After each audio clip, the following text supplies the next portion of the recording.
Okay, hi, I'm going to talk about Backbeater. It's a really cool little gadget. I wish it had been invented about 30 years ago because we've always been tied to clicks with machines and stuff. Sometimes you want that, sometimes you don't want that.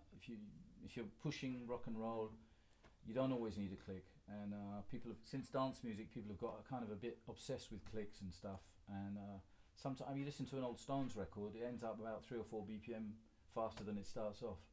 So this is really cool for that because instead of you having a click going, what you've got is a readout of your tempo, and it picks it up from this little pickup here, which I put here because it's right next to where I hit the snare, and it's joined to your iPhone, your telephone, and you get a readout of the tempo while you're playing.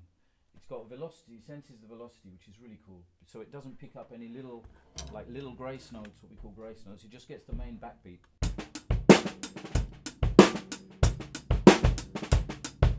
So if you set the velocity right, all it will hear is one. It won't hear all the little rustling noises.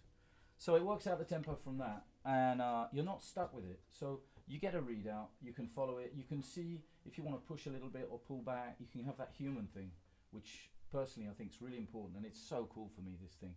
But what's really also really cool is that they're recoding the software, and now you can kick in the metronome. So like very often in the studio I'll be working with a singer, we're working out the tempo of a song,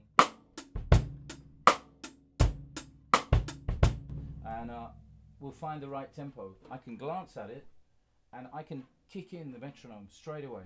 So none of this having to program machines, no arguments about everyone wants to hear the click. They don't, believe me. If everyone has the click, it never grooves.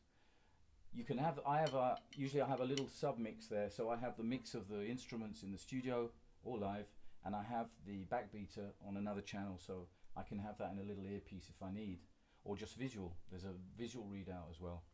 So it's just really cool and really easy to use, and great live as well, because I do some kind of jazz, you'd call it groove jazz. It's kind of very solid dance stuff, and it's very improvised. So sometimes we'll have a song at the beginning, sometimes the same song will be at the end, so naturally we'll play it faster.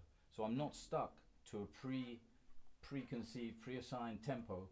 I can go off and I can see the tempo on here, and if I want, I can just kick the metronome in, and that holds me, which is great for dance music.